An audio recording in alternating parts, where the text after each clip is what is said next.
Fala galera, tudo certo? Hoje a gente veio aqui de novo para falar um pouquinho sobre história e vamos falar um pouco sobre a Revolução Russa de 1917.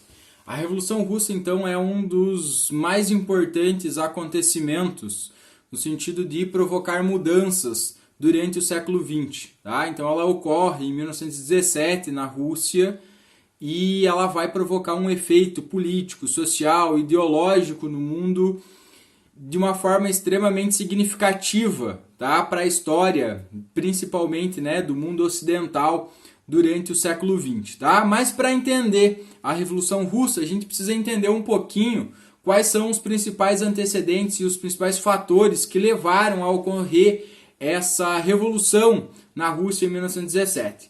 Então vamos para alguns dados importantes que a gente precisa levar em consideração para entender a Revolução Russa. Primeiro, a Rússia era governada ainda no início do século XX, 1917, por uma monarquia absolutista. Desde o século XVII, a família Romanov comandava o país, tá? Ainda com características de uma monarquia absolutista, onde existia lá o czar, né, que era o monarca absolutista, com grande apoio de uma igreja, né, de um clero ortodoxo, né, de uma conjuntura de militares, grandes proprietários de terra, né, de uma nobreza ainda que tinha uma série de privilégios. Então esses grupos ainda, né, formavam, a Rússia ainda no início do século XX tinha uma grande característica ainda feudal, né? Mesmo tanto tempo depois da superação desse formato, ainda a Rússia manteve-se essas tradições feudais, essa estrutura social, econômica, política, né? Até o início do século XX, e a partir daí começa a entrar, né? Essas estruturas começam a entrar em xeque, em conflito com algumas transformações. Durante o século XVIII, aí, no auge da corrida imperialista, o czar russo Pedro o Grande, né, deu início a algumas tentativas de modernização do país, tá? No sentido de equiparar e aproximar um pouco das potências europeias do momento, já que a gente precisa lembrar que a maioria desses grandes líderes, né, políticos, monarcas desses países europeus, eles tinham, né, uma ligação consanguínea, né? Eram parentes, tinham uma proximidade de parentesco muito próxima nesse contexto, então isso facilitava principalmente o contato. Então, almejando, né, transformar a Rússia em um país próximo daquilo que a Europa estava se transformando com a industrialização, então os governantes russos começam a dar início a um projeto de modernização e equiparação da Rússia com as outras potências europeias, né? Adota algumas reformas, tá? Tanto políticas econômicas como de costumes do mundo ocidental, da Europa ocidental, né? Dá início a um pequeno e leve desenvolvimento industrial, comercial, só que com base na utilização de uma mão de obra servil, tá? O que vai ser uma grande contradição daqui a pouco. Estimulou a entrada de técnicos e intelectuais ocidentais no país, justamente para trazer essas novas ideias, essas inovações, essas modernizações para o país. Tá? Deu início a um projeto de expansão territorial, né? A entrada na corrida imperialista. Então, nesse momento, a grande fonte de recurso dos países europeus era justamente essa disputa dos territórios imperialistas. Os territórios imperialistas significavam grande desenvolvimento econômico, militar, político, social. Então a Rússia também dá início à entrada dessas disputas territoriais a partir daí. No século XIX, o czar Alexandre II eliminou a servidão dos camponeses, que é um grande passo, mas em contrapartida, né, ele não mudou a condição da população. A população russa continuou vivendo nas mesmas condições, daquela característica dos aqueles camponeses feudais ainda, né? E lembrando um dado bastante importante nesse sentido, a maioria absoluta da população russa vivia no campo, era camponês ou vivia ligado às condições, né, do trabalho camponês. Com essas alterações, com essas mudanças, muitos camponeses, né, o surgimento de algumas pequenas indústrias, o incentivo de uma indústria, corrida imperialista, né, começam a surgir alguns parques industriais na indústria. E aí os camponeses,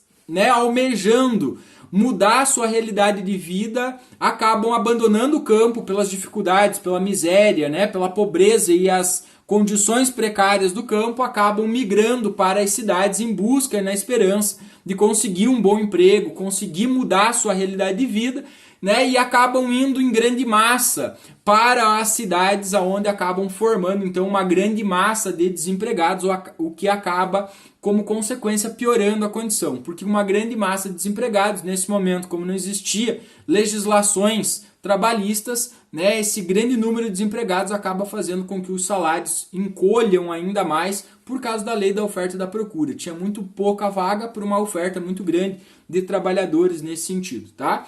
E aí nesse contexto o Alexandre II ainda tenta incentivar, né, a entrada de investimentos, começa a abrir a Rússia para investimentos estrangeiros, implementação de um parque industrial, o que começa a aparecer ou começa a esbarrar principalmente naquela estrutura da sociedade feudal russa. Por quê? Porque a sociedade russa ainda apresentava muitas características feudais, né? Privilégio da nobreza, grandes proprietários de terra, uma grande burocracia do Estado na mão desses militares, desse clero e dessa nobreza que tinha seus privilégios desde, né, da chegada dos Romanov ao poder na Rússia. Tá? E aí começa a aparecer as contradições. De um lado, a industrialização, a burguesia industrial começando a aparecer. Do outro lado, um operariado contrastava, né, com condições extremamente precárias de um país extremamente agrário. Então são duas coisas que começam a levantar algumas contradições, né? De um lado, essa burguesia precisando de infraestrutura, investimento político para o desenvolvimento capitalista industrial, né, para continuar esse projeto de industrialização da Rússia.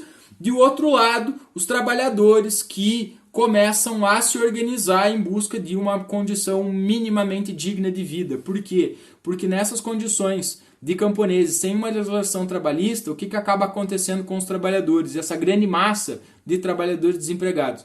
Os salários baixíssimos, as condições de vida e de trabalho extremamente precárias, jornadas de trabalho de até 14 horas por dia, né? Então os trabalhadores começam a se organizar para cobrar pelos seus direitos, né, por condições minimamente dignas de vida. E é justamente nesse contexto, né, de condições extremamente precárias que as ideias do Marx e do Engels, tá, as ideias socialistas vão começar a fazer sentido e vão começar a inspirar os movimentos trabalhistas dos camponeses, dos operários na Rússia, né? Lembrando que essas ideias políticas surgem aí durante o século XIX, no auge da Revolução Francesa, e aí a Rússia se transforma em um campo fértil para a proliferação e para a chegada dessas ideias a partir daí, tá? E aí, durante esse início do século XX, vão começar a surgir vários partidos que vão começar a lutar e vão começar a se organizar pela luta política para conquistar, para conseguir algumas melhorias nas condições de vida, nas condições sociais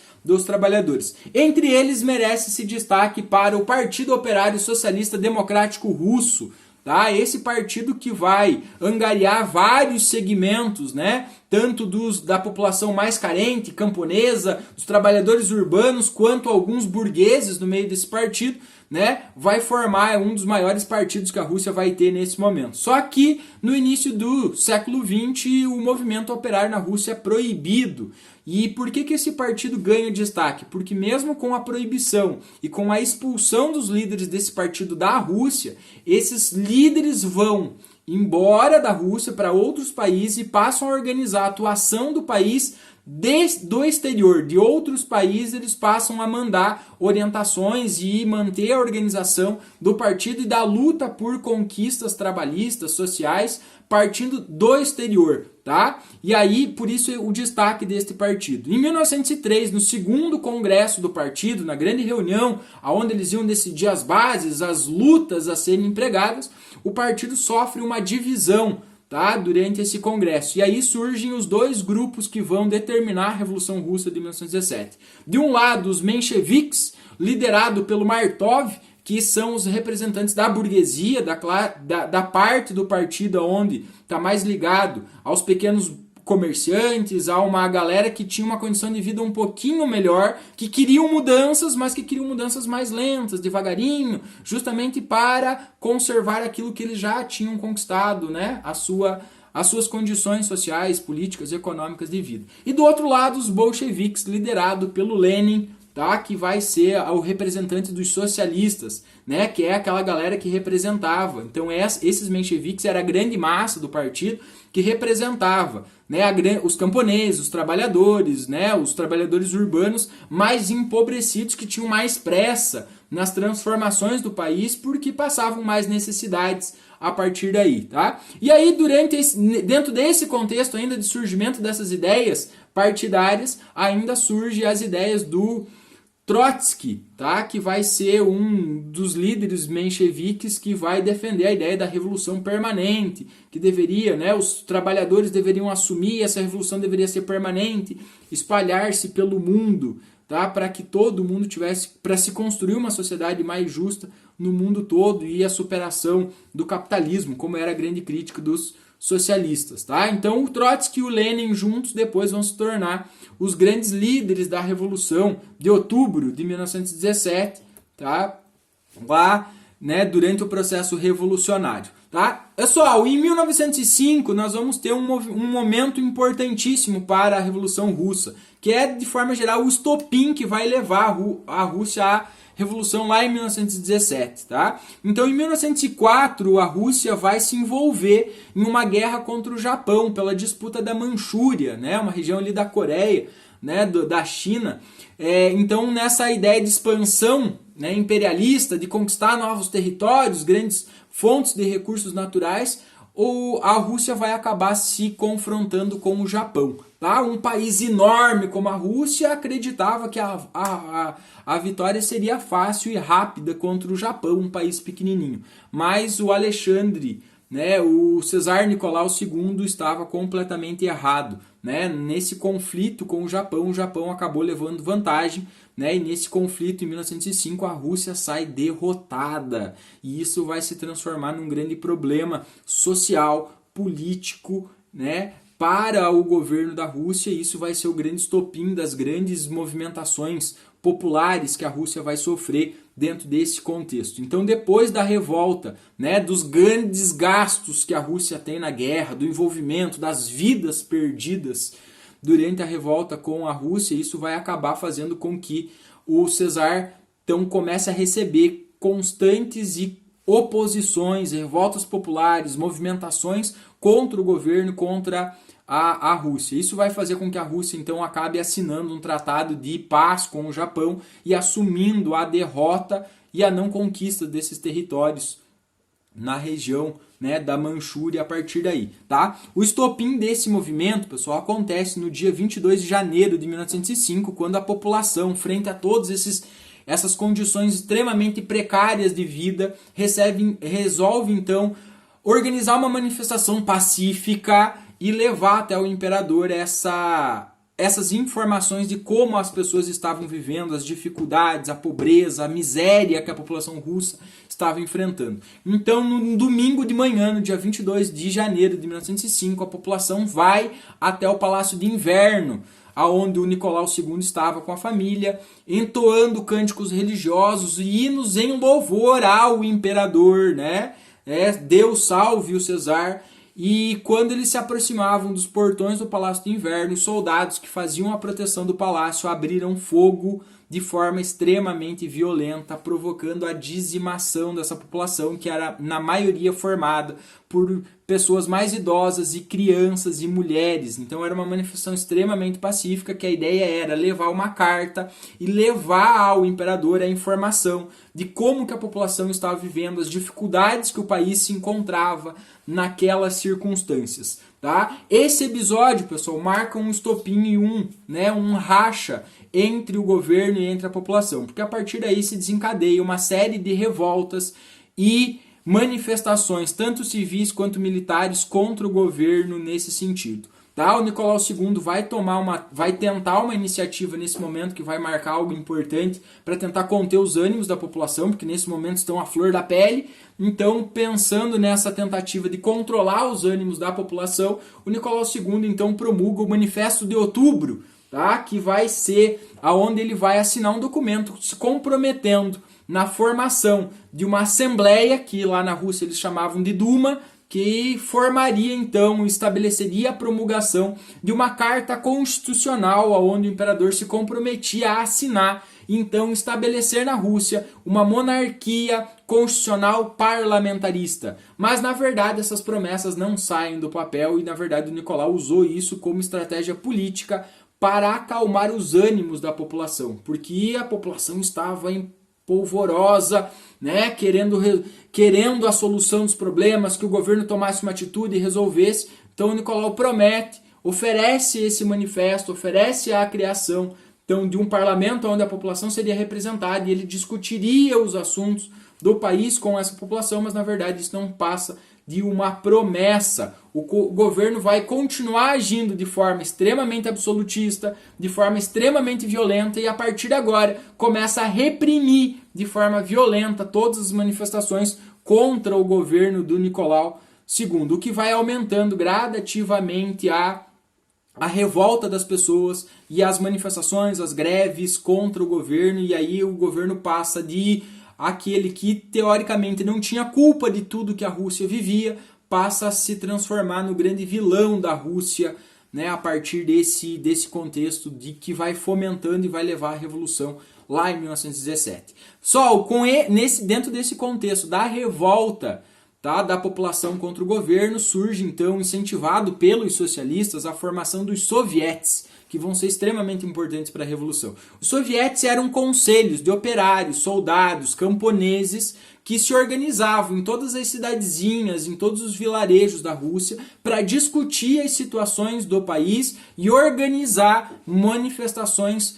contra o país, contra o governo, né? Conseguir resistir contra essas violências empregadas pelo governo da Rússia contra esses manifestantes, né? Então, tudo isso é levado justamente pelas condições precárias de vida. Então, um país extremamente agrário, que vivia condições absolutas de atraso, né? A Rússia vivia um atraso agrário extremamente grave, no sentido deles não conseguir produzir alimento necessário para alimentar a população. Então eles tinham que racionar comida, não tinham uma série de itens básicos de sobrevivência. Então a Rússia vivia uma condição extremamente precária. Isso que vai fomentando, né, o acontecimento da Revolução e que vai acabar estourando na Revolução de 1917. Mas a Revolução vai ser um papo para o próximo vídeo sobre a Revolução Russa.